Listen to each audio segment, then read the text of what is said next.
के जो लोग हैं ना वो आके देखेंगे 86 का ये हाल, इसे चेंज कैसे कर दिया इसको। ये एक मिसाल बनेगी बहुत बड़ी। विनोद भाटी, NIT 86 में आपकी पार्टी अभी नई है और आपके जितने पदाधिकारी हैं वो नए से स्टार्ट कर रहे हैं। ऐसे में भारतीय जनता पार्टी और कांग्रेस के यहाँ दिग्गज हैं जिन्हें बोला जाता है एक तरह से मगरमच्छ हैं, जो सत्ता में हैं और सत्ता में होते हुए उनके पास साम दाम दंड भेद सब तरह की राजनीति है। तो ऐसे में उनका मुकाबला कैसे करेंगे, क्या नीतियाँ रहेंगी आपकी? देखो नीतियाँ ये है, जनता अब जागरूक हो चुकी है, जनता इनके बहकावे में नहीं आने वाली। जनता ने इनको वोट दे के देख लिया है, समय दे के देख लिया है, नगेंद्र भड़ाना को भी देख लिया है, नीरज शर्मा को भी देख लिया है 5-5 साल। अब उनको मौका नहीं देने वाली, जनता ने बिल्कुल नकार दिया है। अब उनको नया चेहरा मिल चुका है और वो बदलाव के पूरे मूड में है अभी पूरी जनता हमारी। तो मैं जनता है हमारे साथ है। जैसा कि NIT 86 में आप कह रहे हैं कि नगेंद्र भड़ाना को भी देख लिया, नीरज शर्मा को भी देख लिया, और अगर नगेंद्र भड़ाना किसी दूसरी पार्टी से टिकट लेकर आते हैं तो क्या जनता समझ पाएगी उनकी बातों को? वो किसी भी पार्टी से लेके आए, लेकिन उनको पहले भी तो किसी अलग पार्टी से थे, वो NLO पार्टी से थे, जब भी तो जनता ने साथ दिया उनका। उनको विधायक बना के लाए, जब क्या किया उन्होंने? 100 करोड़ रुपए का चेक जो खट्टर साहब उनको देके गए थे उस टाइम, वो स्टेज पे सबके सामने, वो 100 करोड़ रुपए। मुझे NIT 86 जनता जवाब दे कि 100 करोड़ रुपए लगा कहाँ पे है वो। राघव जी, मेरा सवाल आपसे, जैसा अभी आपने बोला कि हमारे प्रत्याशी सेकंडों में ही जाएंगे, ऐसे ही एक बार मंत्री जी ने भी बोला था कि हमारे प्रत्याशी को जिताओ और उस प्रत्याशी को मिनट लगेंगे, लेकिन मौजूदा विधायक नीरज शर्मा जी है, अब सरकार उनके लिए कोई काम नहीं कर रही, लेकिन जैसे ही चुनाव आयोग ने चुनावी माहौल बना, चुनाव का जैसे ही वो बताया तो नारियल फूटने लग गए हैं। क्या कहेंगे इस बात को लेकर? ये सब ड्रामा है, ड्रामा जनता समझ चुकी है। जनता ने बिल्कुल इनको नकार दिया है। जिस व्यक्ति ने जनता को ड्रामा करके जो कोष में पैसा आया वो सारा डकार गया ड्रामा करके। कभी ढोलक बजा के, कभी कफन पहन के, कभी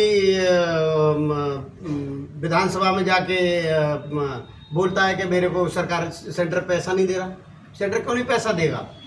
सेंटर का क्या मतलब है स्टेट से? स्टेट का पैसा विधायक को स्टेट देगा या सेंटर देगा? तो वो तो जनता सब कुछ समझ गई कि ये सारा सब ये ढोंगी हैं, और ढोंगियों के अब चक्कर में जनता आने वाली नहीं है। राघव जी, एक विधायक के इतना कमजोर होता है क्या कि उसकी नगर निगम तक नहीं सुनाई होती है? जी, ये सब ढोंग है जी, ये सारा ढोंग है।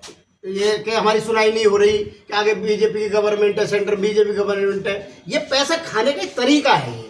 ये एक तरीका बना लिया इन्होंने पैसा खाने का। पैसा कैसे खाया जाए? जनता का दिमाग वो जो है उससे भटकाते हैं ये लोग। लेकिन विधायक साहब ने सेक्टर 55 में एक सभा में कहा था कि जो मुझे मैं अमेरिका जो कथा करने जाता हूँ, राम कथा करने, उसका जो पैसा मिलता है वो भी मैं NIT 86 के विकास में लगा देता हूँ। साहब, पूरे फरीदाबाद में हमारी NIT 86 में इकलौता सेक्टर है।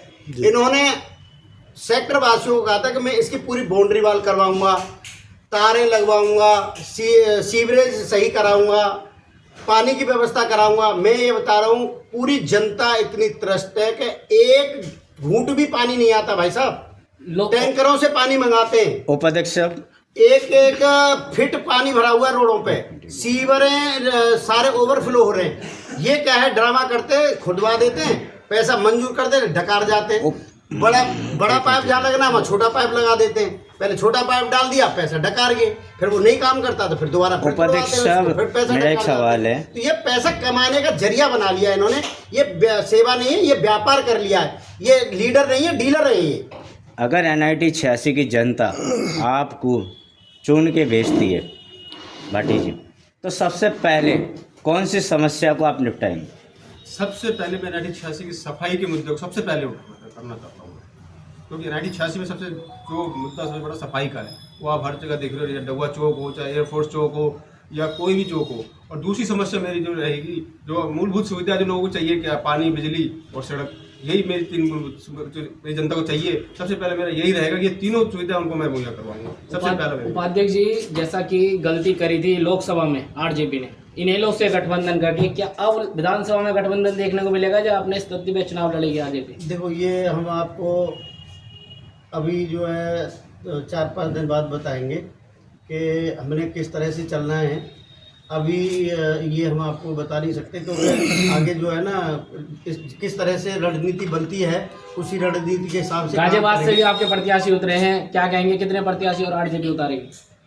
देखो, हमारा करीबन 30-35 प्रत्याशी हम उतार रहे हैं अब, लेकिन अभी समीकरण कैसे बनता है वो देखेंगे आगे। इनेलो ने बसपा से गठबंधन किया है, अब जेजेपी ने भी आजाद समाज पार्टी से गठबंधन कर लिया है। ऐसे में कैसे आप निपटेंगे इन लोगों से, क्योंकि अब गठबंधन से तो पार्टियां मजबूत होती हैं।